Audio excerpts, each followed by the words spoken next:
Hi everyone, and welcome to Shelf Control. I'm Norm, and this is going to be the part 3 of my attempt to Slapchop Zombicide, undead or alive. Last video I did some priming and dry brushing. I did go after and do a little bit more with the white dry brushing to try and get it a little bit lighter. Reading some of the comments that people sent me and watching some videos, it seemed like going lighter was going to be better. So I went over, and hopefully this will turn out okay. So today I'm going to try putting the color on. I thought I'd start with the big guy. I have his little card here that gives some details of his head and torso, and the rule book itself has a picture of him that I'm going to go by, try to get it to look as much like the guy on the card and in the box as possible. So we'll see what we can do there. I'm thinking of starting, he's got kind of a purplish top, and so what I'm using, if you saw the video of my equipment, I'm using the Speed Paint starter set, and it has a purple swarm color. Looks like it might be somewhat dark. We'll see if I want to lighten it up some to get it to match the card more or not. So this is my first time even opening up the speed paints to see what they'll do. 1, 2, 3, 4, 5, 6. That does look pretty dark.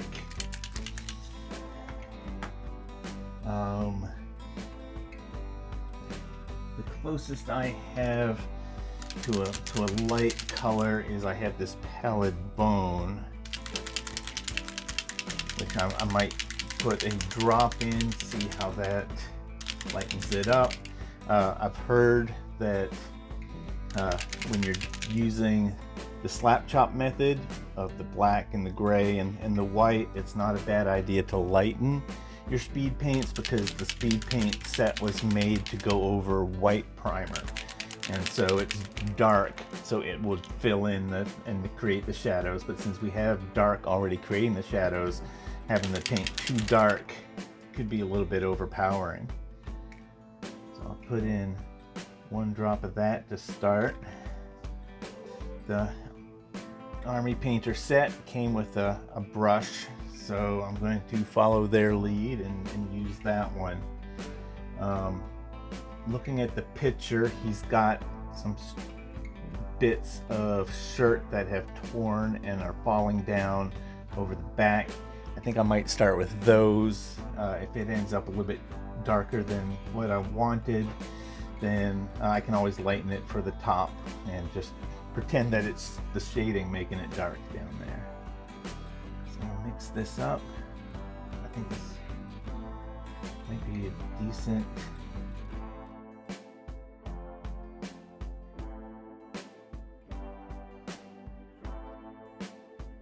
I don't think the pallid bone was a bad idea. I don't know if you can see that or not. When I get the bigger piece of his shirt here, I'll have a better idea. I will as well.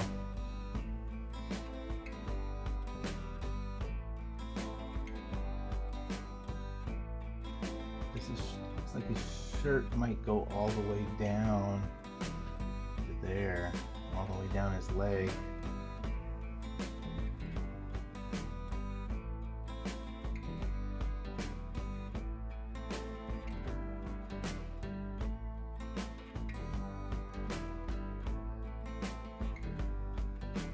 And here at the beginning, it'd probably be a good good time to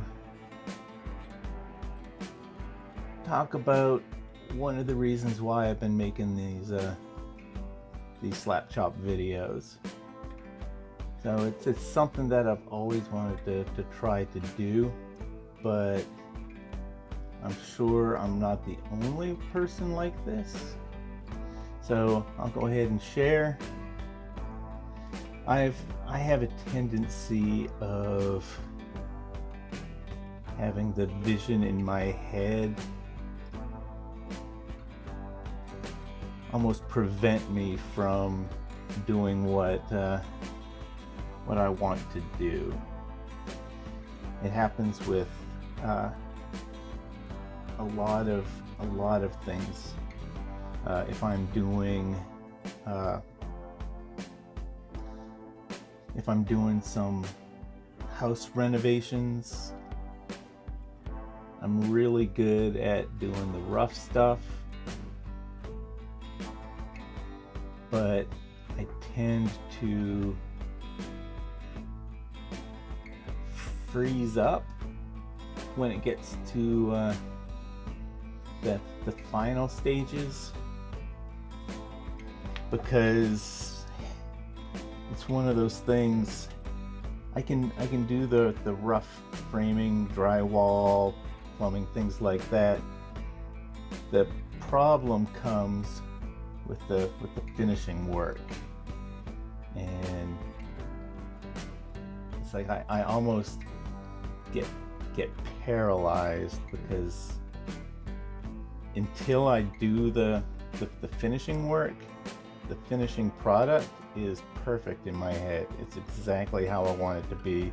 Everything worked out great.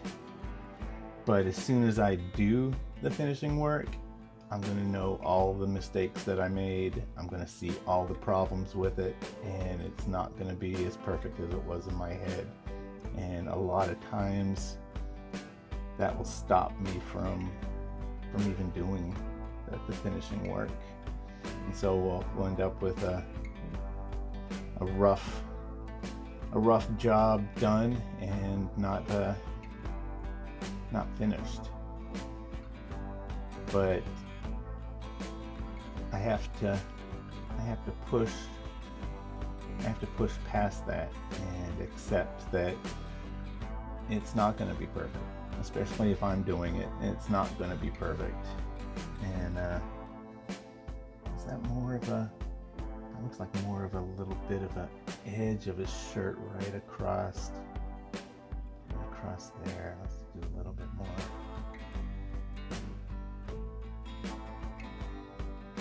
And so I have to find ways to combat that.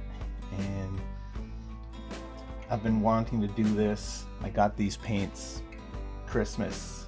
My boys got it for me because they knew I wanted to do this. And I've had them sitting there all this time. And starting this video series of slap chopping is kind of to force me to actually give it a try. I can't. If I told you guys that I was going to make a video series on this, then I've got to force myself to suck it up, accept that I'm not going to be perfect with it, and get it done. And hopefully it'll turn out in a way that I'm satisfied, and maybe me working through this paint job can give somebody else the motivation. I don't know that it necessarily goes up his arm. There's a piece there, I think it does. So hopefully other people who suffer from the same, I don't know what to call it, but you know, you're not the only one out there. You've got people out here that get paralyzed by the possibility of not doing it right.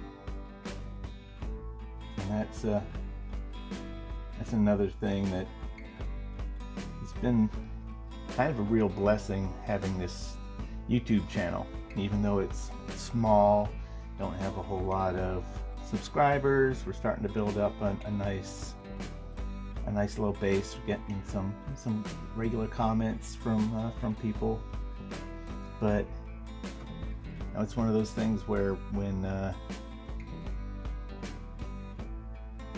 I have an idea for a video or want to do a review,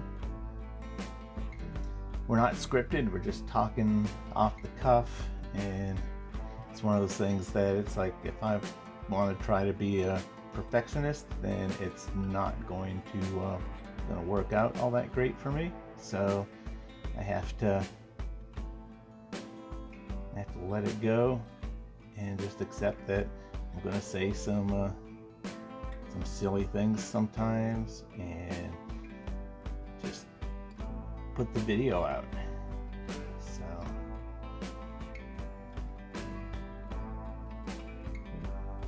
like here, I'm hoping that I'm finding what's supposed to be shirt and what's not. He's got a lot of torn bits that are hooked over his spikes and things like that. So I'm trying to envision what's a shirt and what's not a shirt here.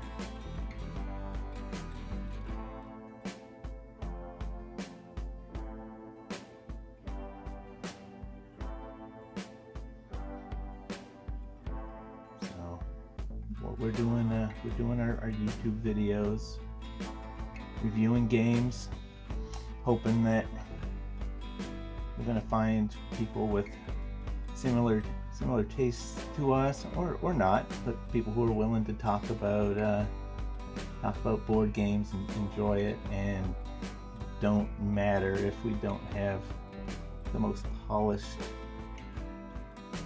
videos out there.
So there's the purple shirt on him. I think it's turned out pretty good.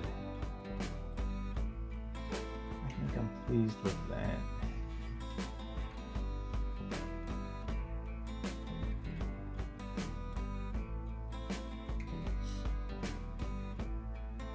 Now, while I'm thinking about it, his bowler hat is the same color, so let's go ahead with that.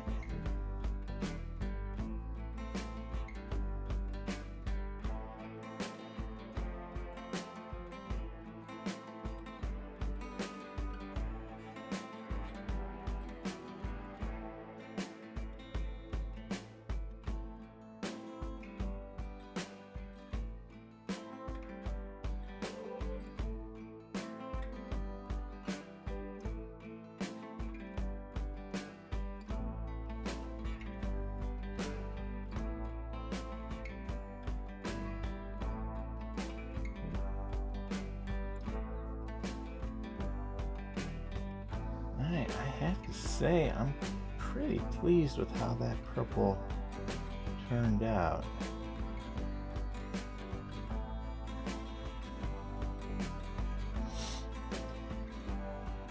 I'm thinking it might not be a bad idea to do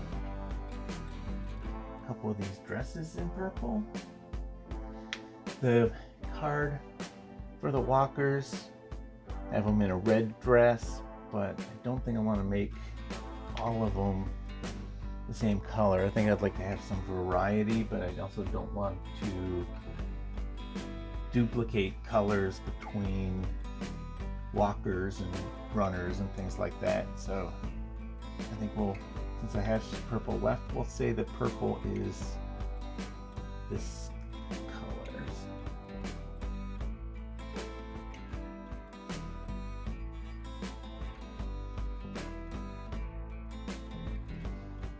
I think what I want to do is do a light, maybe like the pallid bone around the trim there, to make it kind of like a white trim that has maybe gone through the dirt a little bit, maybe. So I'll try to not paint the trim purple.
How is that for a zombie in a purple dress? Seeing how there's 8 of each character model, I think I'll do 2 in purple. Maybe if I do 2, doing colors of 2s maybe. We'll see how long that lasts.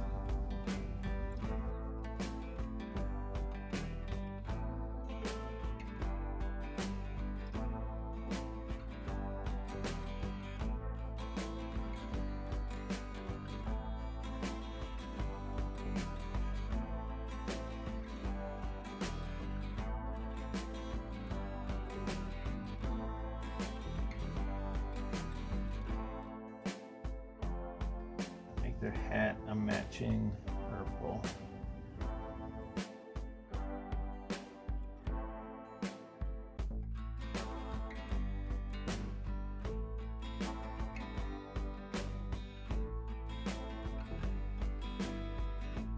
I think that can be passable as a lady's hat.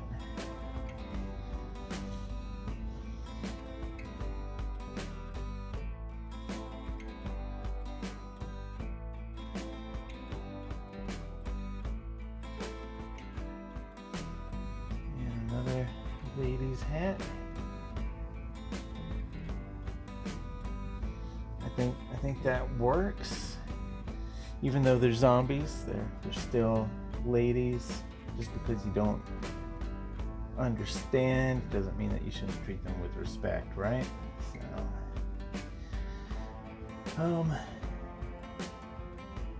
maybe I'll do. I still have quite a bit of paint here. Maybe I'll do 4 and 4 for the colors.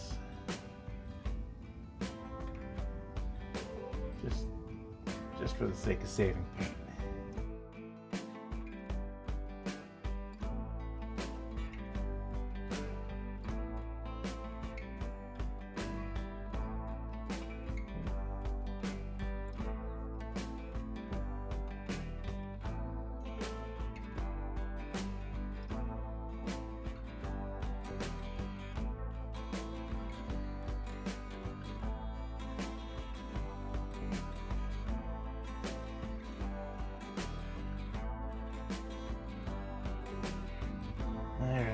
I'm getting to the point where my impatience is getting the best of me, so I need to make sure that I slow down.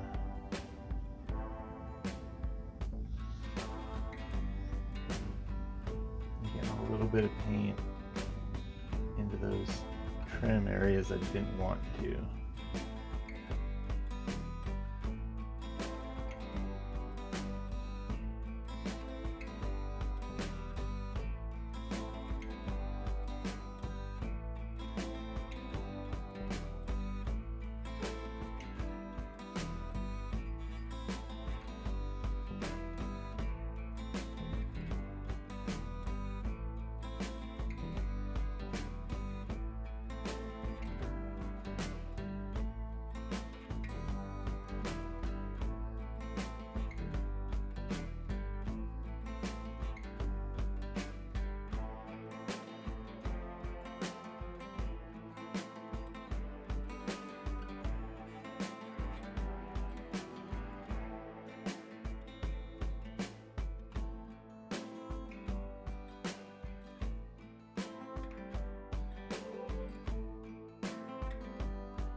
I think next I'm going to try the skin of these guys. So I'm going to do 1, 2, 3, 4, 5 of the pallid bone, and maybe let's see what a drop of orc skin would do. I want to make their skin have a little bit of a green hue to it. Let's see what happens. I add in just a tiny drop of that. Alright, that made quite the green. 1, 2, 3, 4.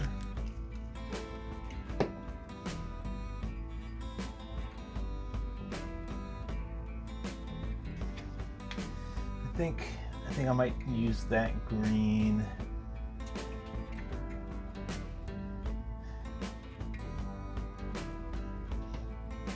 Maybe for these last two people's dresses, just so I'm not wasting all that. See what that looks like.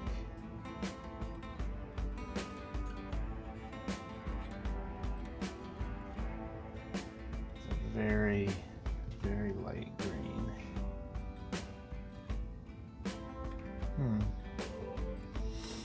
I do have a bottle here of Forest Sprite, which seems like a darker green.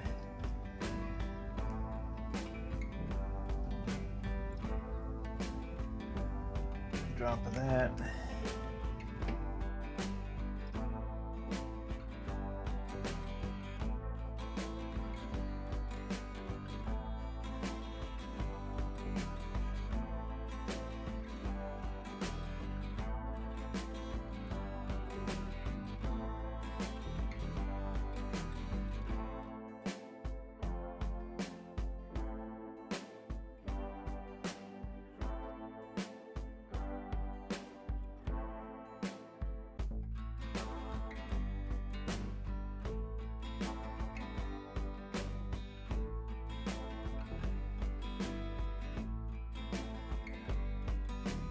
not a bad looking green.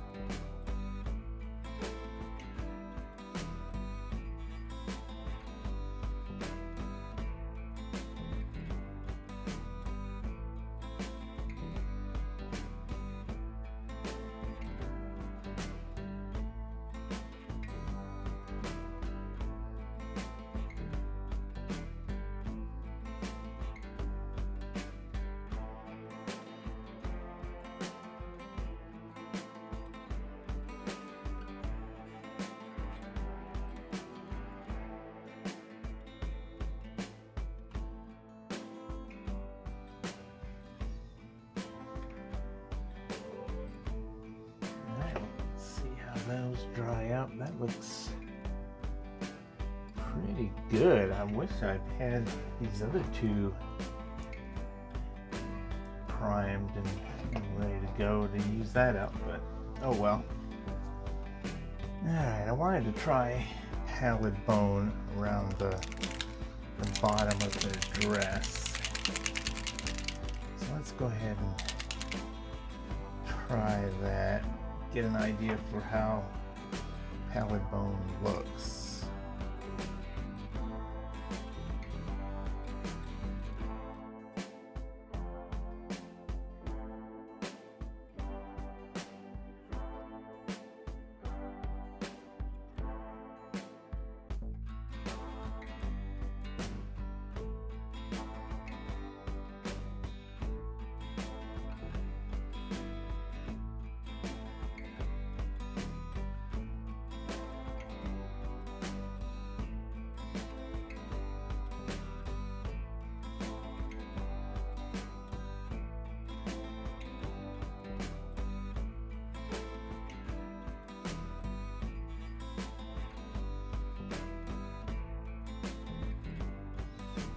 There, what do you think?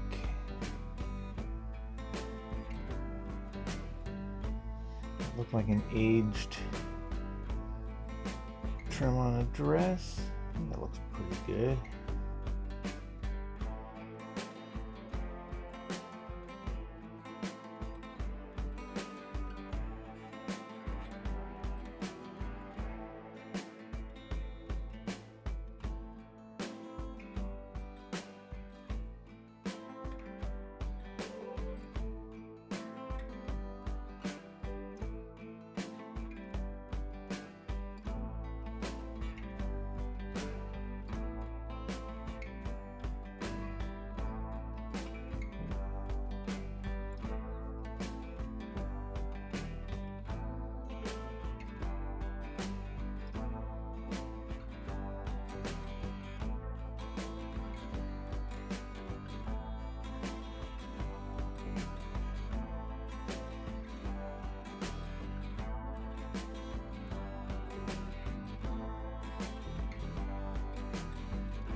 All right, now one thing I was thinking about while I was doing that was maybe adding just a drop of peachy flesh to putrid bone to get the skin looking a little bit different. So let's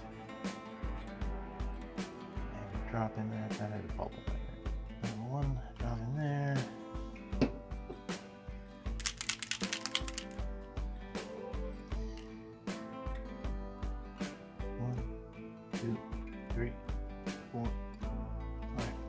Six.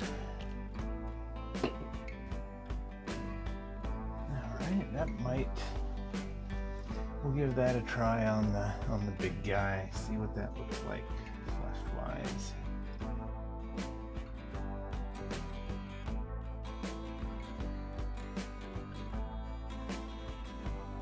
That's a little bit normal fleshy. I might add just a hint of that grain in there.